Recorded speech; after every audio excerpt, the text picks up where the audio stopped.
Bismillahirrahmanirrahim. Elhamdülillahi Rabbil alemin. Vessalatu vesselamu ala Rasulina Muhammedin ve ala alihi ve ashabihi ecma'in. Nesai'da İmam Ahmed'in musnadına gelen hadisinde Peygamber sallallahu aleyhi ve sellem diye قال النبي صلى الله عليه وسلم يبشر أصحابه رضي الله عنهم أتاكم رمضان شهر مبارك فرض الله عز وجل صيامه تفتح فيه أبواب السماء وتغلق فيه أبواب الجحيم وتغل فيه مردة الشياطين لله فيه ليلة خير من 1000 شهر من حرم خيرها فقد حرم.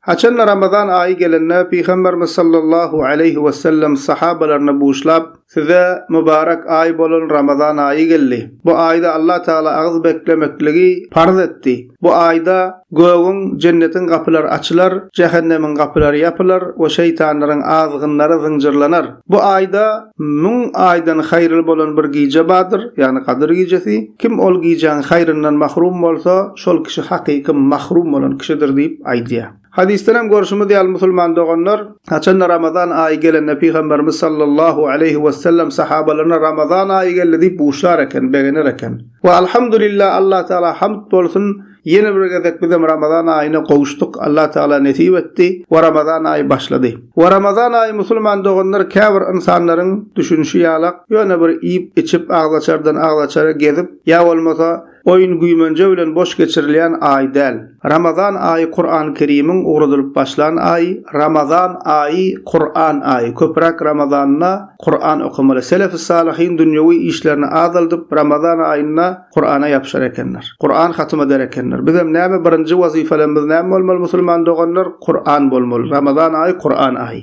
Ne çok hatım edip bilsek şon çok hatım etmeli. Doğru okuyup bilmeyenlerimiz başardıkça okumaya çalışmalı. Öyle de bu ayda Müslüman doğanlar namazlarımızı önküden beter qow kılmağa çalışmalı. Mescitte cemaatlerini kılmağa gayret etmeli. Ve bu ayda Müslüman doğanlar bu ayın ayrıtınlıklarının bu aya mahsus yürüyüte cemaatlerini kılınyan tarawih namazı var. Nefil namazların içinde cemaatlerini kılmaklık sünnet bolan iki namaz var. Ol hem Müslüman doğanlar tarawih namazı. Tarawih namazlarımızı cemaatta, mescitte başından sonra imamlarını kılmağa çalışmalı. Bu ayda köprek hayır ihsan etmeli, sadaka vermeli, metaşları koymak etmeli. Allah Teala'nın zikir etmeli, Peygamberimize salavat etmeli. Elimizden geldiğince başarımızdan ne hayır sokak bolsa Müslüman doğanlar bu ayda şol köpöltmeli ve arttırmalı. Bukhari Müslim'de gelen başka hadisinde Peygamber sallallahu aleyhi ve sellem diyor: "İza dakhala şehru Ramazan futihat abwabus sema ve gulliqat abwabu cehennem ve sulsilatiş şeyatin." Ramazan ayı girene göğün cennetin kapıları açılır ve cehennemin kapıları yapılır ve şeytanlar zincirlenir diye. Bundan önce okan hadisimizde hem Peygamberimizin aydışı alak şeytanlar zincirlenir diyeni hemme şeytanlar değil, dine şeytanların azgınları. Yine de Tirmizi'de, İbn Mace'de, İbn Huzeyme'de, İbn Hibban'da, Hakim'de gelen hadisinde Peygamber sallallahu aleyhi ve sellem diye: "İza kana evvelu leyletin min şehri Ramazan suffidatış şeyatin ve maradatul cin ve gulliqat abwabun nar felem yuftah minha bab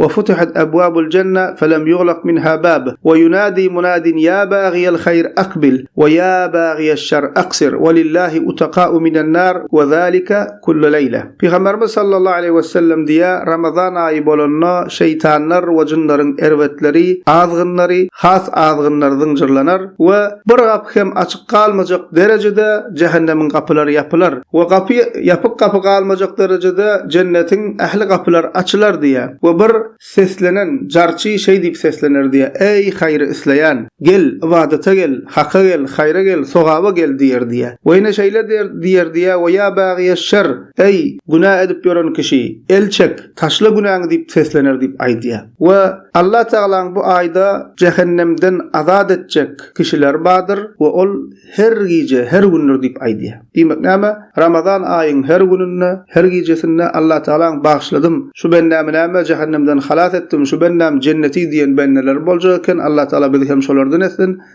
Şolardan bolmak için Müslüman doğanlar hayra gelmeli, ibadete gelmeli, tövbe etmeli, günahlar taşlamalı. Şunun için näme Müslüman doğanlar gayret edelim. Ve Müslüman doğanlar namazımızın huşuli, Allah Teala'nın katında makbul, kabul bolan namazlardan bolmağını isteyen bolsak, her kılyan namazımızı şu men dünyadaki en son namazım diyen düşünce bilen kılmalı. Çünkü şeýle bir gün geljek biziň kıljak namazymyz biziň bu dünýädäki iň soňky namazymyz bolar. Emma haýsy namaz biz onu bilmeýäs. Edil şonuň ýaly musulman dogunlar Ramazan aýymyzyň Allah Taalaň isleýişi ýalak. Peygamber sallallahu aleyhi ve sellemin sünnetine laýyk, sogaply, haýyrly, mübarek bolup geçmegini isleýän bolsak, şu meniň durmuşumdaky iň soňky Ramazanym diýen düşünje bilen seretmeli musulman dogunlar. Çünkü geçen ýyldan bugüne çenni onlarça kişi biziň aramyzdan eýem göçüp gitdi. Siziň hem töwreňizde şo hilekdir. Geçen Ramazandan bu Ramazana çen näçe kişi näme bu dünýäden ölüp wafat edip gitdi musulman dogunlar. Biziň hem indiki Ramazana ýetjegimiz belli däl. Ýani birilerimiziň durmuşynda şu Ramazan iň soňky Ramazan boljakdyr. Şonuň üçin musulman dogunlar şu meniň durmuşymdaky iň soňky Ramazanym diýen düşünje bilen Ramazana seredeliň. Her